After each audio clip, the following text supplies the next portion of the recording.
bienvenue à cet épisode de Carnivore.tv. Vous l'avez sûrement remarqué, il y a des nouveaux joueurs dans la télévision sportive. Depuis 2 ans, les réseaux RDS2 et TVA Sport ont pris d'assaut les ondes avec un contenu exclusivement sportif. Le terrain de jeu s'agrandit, comme l'évoque le slogan de la deuxième chaîne du réseau des sports. De telles chaînes sont nécessaires puisque les communications sont de plus en plus importantes dans le monde sportif. Justement, Amélie Paquin nous présente la campagne publicitaire précédant le combat entre Jean-Pascal et Luciane Boutet qui se déroulera le 25 mai 2013. Mais tout d'abord, le rôle des médias sur la popularité d'une équipe bien de chez nous, l'Impact de Montréal, depuis son arrivée dans la MLS, est expliqué par Alexandre Bessette. La série de l'Impact de l'Académie est maintenant disponible sur le site internet de MaTV.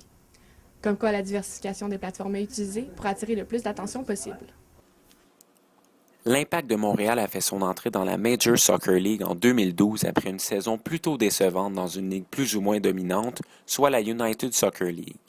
Avec autant d'argent investi dans ce projet de grande envergure qui comprend entre autres la construction du Stade Saputo, la direction du 11 montréalais se doit donc d'attirer beaucoup plus de partisans au match, chose plutôt difficile à accomplir vu la popularité du hockey à Montréal. Les médias auront donc un gros travail de promotion à faire.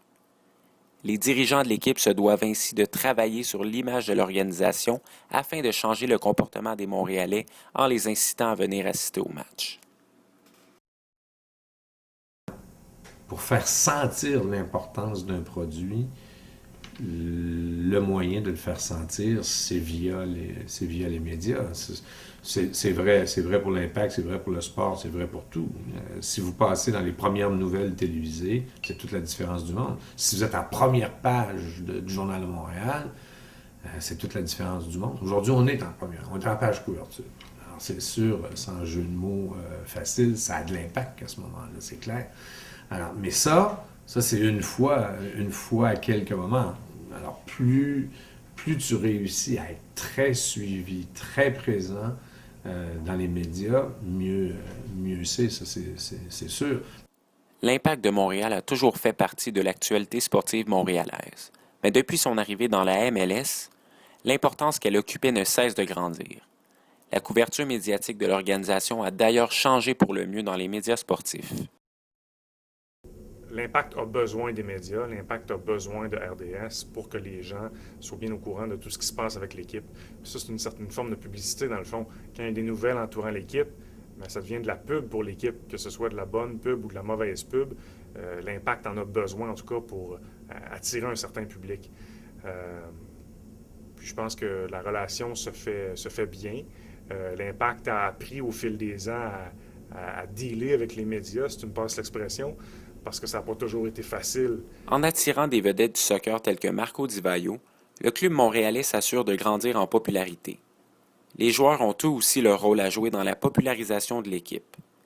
L'Impact figurait d'ailleurs l'année dernière au 3e rang en termes d'assistance au match, ce qui démontre une belle reconnaissance des fans envers l'organisation. L'importance des fans est extrêmement importante parce que l'Impact, on le voit, joue pas avec la même confiance au Stade Saputo que quand l'équipe joue à l'extérieur. C'est difficile à expliquer. C'est un peu... parce que quand on joue à un niveau professionnel, ce sont des tout petites choses qui font une différence entre je me sens bien, je me sens un peu moins bien. Quand on joue à domicile, je pense que l'état d'esprit est toujours un peu plus positif. On sent qu'on a plus d'énergie, puis c'est toujours un peu plus dur pour l'autre équipe. Donc la foule est extrêmement importante, puis je pense que les joueurs se sont habitués à jouer ici. Donc ils ont besoin du public. Depuis son arrivée dans la MLS, l'Impact gagne en popularité de jour en jour. Leur travail est donc de livrer de solides performances afin d'attirer le plus de spectateurs au match possible. Toutefois, avec l'arrivée des séries dans la LNH, l'Impact devrait mettre les bouchées doubles afin de percer l'actualité sportive dans les médias. Alexandre Bessette, Carnivore.tv, au Stade Saputo. Le bruit entourant le fameux combat prévu le 25 mai 2013 est difficile à ignorer. En effet, les porte-paroles de Jean-Pascal et Luciane Boutet ont créé une effervescence palpable sur toutes les...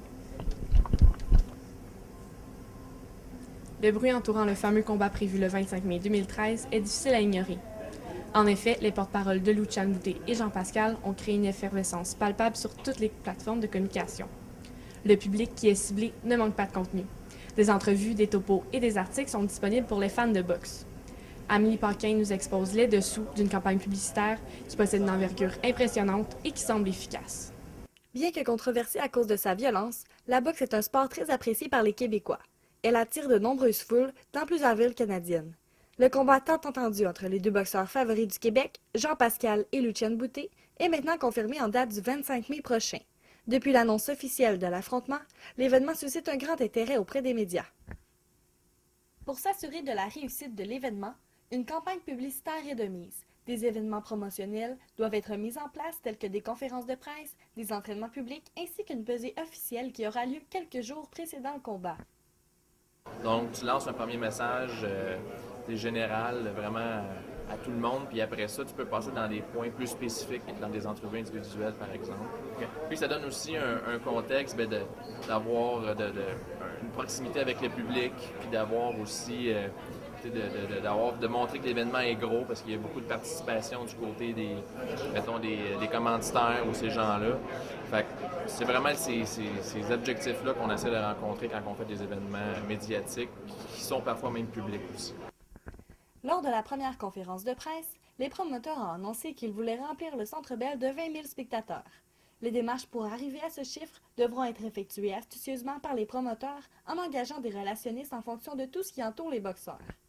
Même si ce n'est pas un combat de championnat du monde, Pascal Boutet, l'envergure est encore plus grande. Donc, ce qu'on voulait dans la conférence de presse de lancement de Pascal Boutet, c'était de démontrer que c'était pas normal, c'était pas comme ce qu'on avait habituellement. C'est la raison pour laquelle on est sorti des cadres habituels. On est allé sur la glace du Centre Bell, on a descendu du Jumbotron, on a invité le public et tous les médias étaient présents parce que c'était la place à être. On a démontré avec ça qu'on faisait un événement hors norme, puis que peut-être on verra jamais ça. Organiser un événement de boxe d'envergure demande beaucoup d'investissement. La sélection des médias est donc très importante. Il faut choisir judicieusement lesquels seront utilisés et aussi de quelle façon. Ça, c'est toujours une question qu'on me pose, Jean-Luc, est-ce que c'était une mise en scène? À mon avis, c'est pas une mise en scène, c'est pas le promoteur qui demande, il faudrait que tu fasses un peu de brasse camarade pour vendre des billets. Je pense que si c'est intentionnel, c'est au niveau sportif. C'est peut-être pour jouer dans la tête du boxeur que de faire, mettons, une guerre de mots, même de se bousculer lors d'une conférence de presse. La campagne promotionnelle précédant le combat tentera d'atteindre un objectif bien précis, remplir le Centre Bell. De plus, les médias tels que la télévision et la radio le diffuseront aussi. Les promoteurs aspirent à la réussite de la campagne publicitaire et à un plus grand nombre possible de téléspectateurs, puisque c'est un événement important dans le monde des sports. Amélie Paquin, Carnivore.tv, à Terrebonne. Les communications et les sports sont bénéfiques les uns pour les autres, car lorsqu'ils s'allient, ils attirent un grand nombre de personnes. Un exemple qui ne ment pas, le Grand Prix de Formule 1 à Montréal. Il s'agit d'une fin de semaine monstre pour le monde du sport et des médias.